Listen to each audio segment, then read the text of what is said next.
እንዴት አረፍዳችኋል? እንደምን ቆያችሁ? የተከበራችሁ የፖድካስቱ ቤተሰቦች በያላችሁበት ሰላም እንድትሆኑ ምኞቴ ነው። ዛሬ ደግሞ እስኪ ቆይታ የምናደርገው አንድ ብዙም ገንዘብ ያልወጣበት ነገር ግን ብዙ ገንዘብ ከወጣባቸው የተከላካይ መስመር ተጫዋቾች በላይ ብዙዎችን አሁን እያስገረመ ስለሚገኝ አንድ ተጫዋች ነው የምናወራው። ይሄ ተጫዋች እንግዲህ በተቀናቃኝ ቡድን ውስጥ ቦታ የነበረው ነው። ነገር ግን ጥሩ የምልመላ አይን የነበረው አሰልጣኝ ሩበን አሞሪም ይህንን ተጫዋች በተደጋጋሚ በስካውቶቹ አማካኝነት ከተመለከተው በኋላ በ1 ሚሊዮን ፓውንድ የግሉ አድርጎታል። እንግዲህ በ25 ከተደረጉ ዝውውሮች መካከል በጣም አስገራሚ ዝውውር ይሄ ዝውውር ነው። በዘንድሮ የውድድር ዓመት ማንቸስተር ዩናይትድ ላለበት ትልቅ ፈተና ችግር ቀዳዳዎችን ከመሙላት የማጥቃት እሳቤዎችን ከመጀመርና እነዚህን የማጥቃት እሳቤዎች ከመጀመሪያው እስከ መጨረሻው አስተካክሎ ሪፍሬም ከማድረግ ጋር በተያያዘ የዚህ ተጫዋች ሚና ቀላል የሚባል አይሆንም። ተጫዋቹ ወደ ማንቸስተር ዩናይትድ ከመጣ በኋላ በመጀመሪያዎቹ ወራቶች ያው የካልቸራል ሾክ ነበረ። ከአንድ ቦታ ወደ ሌላ ቦታ ሲሄድ የሚፈጠሩ ጫናዎች ይኖራሉ። ትልልቅ የሆኑ ተጫዋቾች ይኖራሉ የሚሰለፉ፣ እንደገና ራስን ለማሳመን የሚደረጉ ጥረቶች አሉ። ይሄ ካልቸራል ሾክ ሁኔታ በእሱ ብቻ አይደለም የነበረው። በጣም በበርካታ ተጫዋቾች ከአንድ ቦታ ወደ ሌላ ቦታ በሚሄዱበት ሰዓት ጫና ይኖረዋል። የትሬኒንግ ሾክ ይኖራል፣ ካልቸራል፣ እንዲሁም ደግሞ አካባቢው ላይ ያለው የተጫዋቾች ባህሪ ሊሆን ይችላል። ውስጣዊም ተጽዕኖዎች ሊኖሩ ይችላሉ። ግን ይሄን ነገር ወዲያውኑ ኮፕ ነው ያደረገው ይሄ ተጫዋችና በአሳለፍነው ሳምንት ደግሞ በጣም ጥሩ ጊዜ አሳልፏል። ስለዚህ ተጫዋች የሆነ ነገር ልበላችሁ ብዬ ነው ለማንቸስተር ዩናይትድ ደጋፊዎች እንዲሁም ገለልተኛ ለሆናችሁ የኳስ ቤተሰቦች። አይደን ሄቨን በብዙ መንገድ ዘመናዊ የተከላካይ መስመር ተጫዋች ሊያሟላ የሚገባውን ነገሮች በሙሉ አለው። ይህ ተጫዋች በጣም ፋስት ቲንኪንግ የሚባሉ የተከላካይ መስመር ተጫዋቾች መካከል አንዱ ነው። ይሄ ፋስት ቲንኪንግ የሚባለው የተከላካይ መስመር ተጫዋችነት ባህሪው ከፎርዋርድ ፕሬሲንግ ጽንሰ ሐሳብ የሚመጣ ነው። በእግር ኳስ አብዛኛውን ጊዜ የተከላካይ መስመር ተጫዋቾች አሁን ስቴሽንድ ሆነው የመከላከል ካራክተራቸውን እንዲተው እየተደረገ ነው። ምክንያቱም የቆሞ መከላከል ለቡድን የሚሰጠው በጎ ጫና የለም። ቆሞ መከላከል ለተጋጣሚ ቡድን የሚሰጠው አጸፋ ነው የሚኖረው። ስለዚህ የተጋጣሚ ቡድን አጸፋን ከመጋበዝ ይልቁን የራስን የቡድን እንቅስቃሴ ወደፊት በማሳደግ ወደፊት የሚሄደውን እንቅስቃሴ የተሻለ ጥራት እንዲኖረው አድርጎ ብልጫ መውሰድን ታሳቢ ስለሚያደርግ የተከላካይ መስመር ተጫዋቾች ከሚቆሙ ይልቁን ወደፊት እንዲሄዱ ፍቃድ ይሰጣል። they gave them the license to go forward እንደሚለው ማለት ነው። ሐሳቡ ያን ነው የሚገልጸው። ወደፊት በሄዱ ቁጥር ወደፊት የሚፈጠሩ ጫናዎችን እየቀነሱ ይመጣሉ።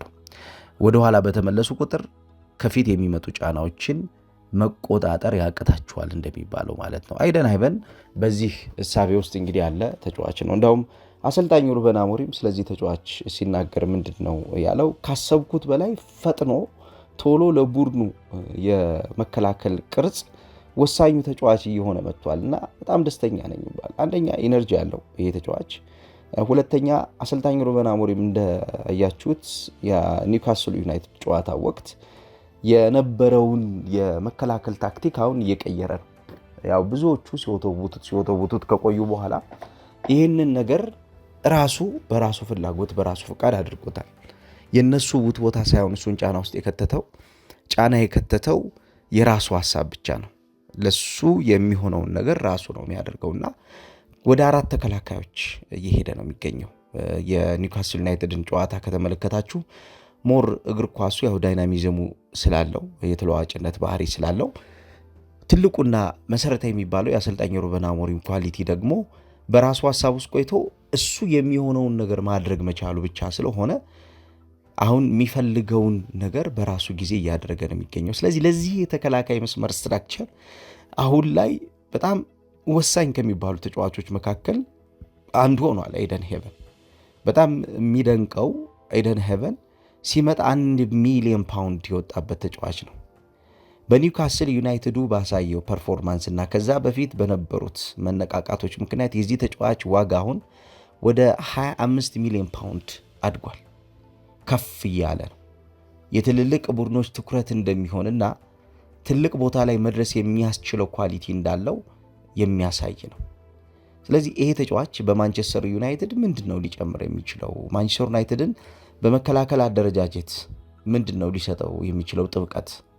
እንዲሁም በማጥቃት እንቅስቃሴ በሚኖረው ሽግግርም ወደፊት እየሄደ ቡድኑን የተሻለ እድገት ውስጥ እንዲገኝ በማድረግ ቡድኑን የተሻለ ያደገ ለተጋጣሚ እቅድ ራሱን የማይሰጥ ለተጋጣሚ እቅድ ራሱን ቆልፎ በእንቅስቃሴ ተጋጣሚን አስገድዶ ወደ ራሱ የጨዋታ ሚና አምጥቶ ተጋጣሚን የሚውጠው የማንቸስተር ዩናይትድ የተከላካይ መስመር ክፍል ከዚህ ተጫዋች ምንድነው የሚጠቀመው የሚለውን ለመመልከት እሞክራለሁ። ፖድካስቱን ላይክ እና ሼር አድርጉ። የተከበራችሁ አድማጮች ፖድካስቱን ላይክ እና ሼር ባደረጋችሁ ቁጥር ፖድካስቱ እንግዲህ ወደ እናንተ በደንብ ይደርሳል። አብዛኞቻችሁ ላይክ እና ሼር እያደረጋችሁ አይደለም። ሰሞኑን ላይክ እና ሼር እያደረጋችሁ ነው፣ ግን ላለፉት 2 ቀናት ጥሩ ነው። ሪች አውት ማድረግ አለብን። የተከበራችሁ ተከታታዮች ሪች አውት ካደረግን እኔም ዲግ እያደረግኩ ለእናንተ ማድረስላችሁ መረጃ ይበልጥ ዲግ እያደረግኩ ለእናንተ መረጃዎችን እንዳደርስ ያደርገኛልና ይህን በማድረግ ተባበሩ። ችግር የለውም። በጣም ብዙ ነገር እናወራለን። በነገራችን ላይ እንደ ውቅያኖስ ብንወስደው ከውቅያኖሱ የሚጨለፍ በጭልፋ የሚነሳ ውሃ አድርጋችሁ ቁጠሩት። አሁን እየሰራሁት ያለውን መረጃውና በጣም ብዙ ልናወራባቸው የሚገቡ መረጃዎች አሉ እና ይሄ ግን ለብዙዎች መድረስ ቢችል ለብዙዎች መድረሱ ትልቅ ኳሊቲ ስለሆነ እናንተ ይሄንን ኳሊቲ አድርጉት። ከልብ አመሰግናለሁ።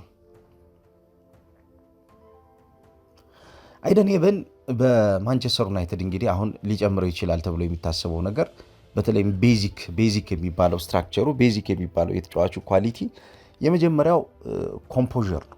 ኮምፖዠር እንደምታውቁት አብዛኛውን ጊዜ በተከላካይ መስመር ተጫዋቾችና በአማካኝ ክፍል ተጫዋቾች በኩል ሊኖር የሚገባው ነገር ነው። ኮምፖዠር የሌላቸው ተጫዋቾች አብዛኛውን ጊዜ በእንቅስቃሴ ብዙም የሚፈልጉ አይደሉ። መረጋጋት ያስፈልጋቸዋል። ሲረጋጉ የመከላከልና የማጥቃት እንቅስቃሴውን ሚዛን የመጠበቅ አንዱ ድርሻ እነሱ ጋር የሚያርፍ ይሆናል ማለት ነው። አብዝቶ በዚህ ባህሪ ውስጥ ያሉ ተጫዋቾች ምንድነው በዚህ ዘመን እንደምታውቁት የሚፈልገው ፕሬዠር ይፈልጋል። ፕሬዠር በመጣ ቁጥር ፕሬዠር አድራጊው ቡድን ጥሎት የሚመጣው ነገር አለ። ሜዳ ጥሎ ይመጣል። ስትራክቸሩን ሊያበላሸው ይችላል። የተጫዋቾች አላስፈላጊ የሆነ ወደ ተጋጣሚ ሜዳ የሚመጣ ክምችት ይኖራል። ስለዚህ አውት ነምበርድ ይሆናሉ ማለት በሚቆረጡ እንቅስቃሴዎች። ስለዚህ ይሄንን ፕሬዠር የሚሸከም የተከላካይ መስመር ክፍል አገኘ ማለት ዩናይትድ አብዛኛውን ቡድኖችን ኢንቫይት ያደርግና የቡድኖችን ኢንቪቴሽን ተከትሎ የሚፈጠሩ ክፍተቶችን ግን ማክሲማይዝ ለማድረግ ይጠቅመዋል ማለት ነው። እንደዚህ አይነት አእምሮ ያላቸው ተጫዋቾች አብዛኛውን ጊዜ እንዲመጡ የሚፈልግበት ዋነኛው ምክንያት የቡድኖች አንዱ የእድገቱ ሐሳብ ነው ተብሎ ስለሚታሰብ ነው። እድገታቸው ሞር የተሻለና የተለወጠ የሚሆነው ጫናን መሸከም ሲችሉ ነው። ያው ጫና በሁለት መንገድ የሚገለጽ ጫና ነው ያለው። እንግዲህ ጫና ተፈልጎ የሚፈጠር ጫና አለ፣ ሳይፈልግ የሚፈጠር ጫና አለ። በአስገዳጅ ሁኔታና አስገዳጅ ባለ ሁኔታ የሚፈጠር ጫና ማለት ነው። ሁለቱም ለቡድኖች አድቫንቴጅ በጣም ወሳኝ ናቸው። ምክንያቱም ጫና በመጣ ቁጥር ጫናውን ተቀብሎ የሚሄደው ተጫዋች ሁሌም ቢሆን ለእንቅስቃሴ ወሳኙ ነው የሚሆነው። ጫናን መዋጥ ይለዋል እንደ ጋርዲዮላ አይነት አሰልጣኝ፣ አሁንም እንደ አሰልጣኝ ሩበን አሞሪም አይነት ሰዎች ጫናን መዋጥ በጣም አስፈላጊ ነው ይላሉ። ጫናን በዋጥከው ቁጥር፣ ጫናን ተሸክመው በሄድከው ቁጥር የቡድን እንቅስቃሴ ስርዓትን እያስተካከልክ ነው የምትሄደው ይላል። ጫናን በሸሸ ቁጥር ግን የጫና መሸሸት በራሱ የሚፈጥረው ክፍተት ለቡድን አድቫንቴጅ ከፍተኛ የሆነ ሚና ሲኖረው፣ ለራስ የቡድን እንቅስቃሴ ደግሞ ጉድለት ነው ይለዋል። ስለዚህ ይህንን ጉድለት ለማስተካከል ጫናን መጋበዝ ያስፈልጋል ማለት ነው። ሁሌም ኢንቪቴሽን ደ ፕሬዠር በትልልቅ አሰልጣኞች የሚፈለግ ነው። ስለዚህ ለዚህ የሚሆን የተከላካይ መስመር ተጫዋች ነው። ኮምፖዠር አለው፣ እርጋታ አለው። ኳሱን በሚይዝበት ሰዓት ሁሉም ነገር እሱ ላይ የሚያምር አይነት የተከላካይ መስመር ተጫዋች ነው። ስለዚህ ለማንቸስተር ዩናይትድ በጣም ወሳኙን ነገር ይሰጠዋል ማለት ነው። ከዛ ውጭ ኤክሰለንት ፓሲንግ ሬንጅ ያለው ይሄ ተጫዋች የተከላካይ መስመር ተጫዋቾች አንዱ ዌፐናቸው በጣም ስርዓቱን የጠበቀና ትክክል የሆነ የኳስ ሽግግር ነው። የኳስ የማቀበል ሽግግሮች አብዛኛውን ጊዜ ከተከላካይ መስመር ክፍል ተነስተው ወደ አማካኝና እንዲሁም ከአማካኝ ወደ አጥቂ በሚደረጉት ሽግግሮች ውስጥ የነዚህ ተጫዋቾች ጫና ጀማሪ ጫና ስለሆነ ነው። ያው ጫናን የሚጀምሩ ተጫዋቾች አብዛኛውን ጊዜ የሚፈለጉበት ዋነኛው ምክንያት ምንድን ነው? የጫናውን አጠቃላይ ወሳኝ የሚባለውን ክፍል የመምራት እውቀት ስላላቸው ናቸው። ሞር እነኚህ ተጫዋቾች ሴንተር ሚድ ሲሆኑ እንቅስቃሴው ጥራት ይኖረዋል ይባላል። ምክንያቱም ሴንተር ሚዶች ኤክሰለንት ፓሲንግ ሬንጅ ስላላቸው ነው።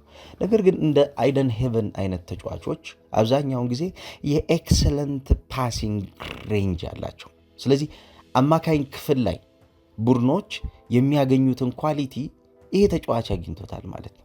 ለማንቸስተር ዩናይትድም ለአሰልጣኝ ሩበን አሞሪም አንዱ ትልቁ ነገር የዚህ ተጫዋች የኤክሰለንት ፓሲንግ ሬንጅ ለዩናይትድ የመከላከል ጥንካሬ በጣም ወሳኙ ነገር ነው።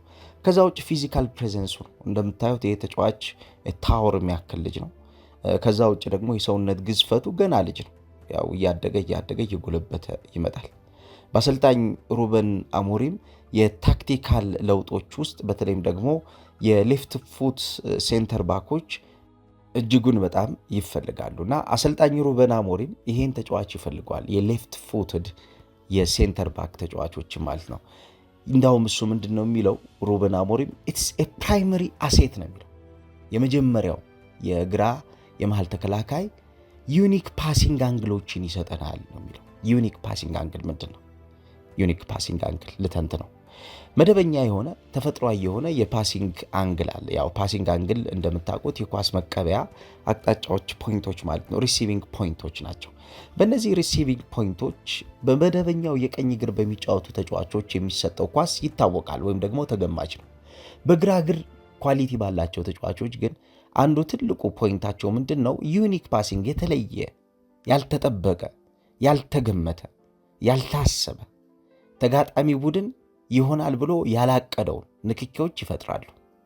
ከዛም በቡድኖች የቢውልድ አፕ ፕሮሰስ ወይም ደግሞ የግንባታ ሂደት ውስጥ የእያንዳንዱ አሴት የሚፈለግበትን ኳሊቲ አድ እያደረገ የአማካኝ የአጥቂ ክፍል ተጫዋቾችን እድገት እያሳየ ይሄዳል ማለት ነው። እንዳውም ምንድን ነው የሚለው በዚህኛው ዘመን a rare and valued commodity in modern football ነው የሚለው። የግራ እግር ሴንተር ባኮች ማለት ነው። ልክ እንደ ጋብሪኤል ማጋሌሽ አይነት ተጫዋቾች አብዛኛውን ጊዜ በእግር ኳሱ የሚፈለጉ ናቸው። ሬር አሴት ናቸው ነው የሚለው።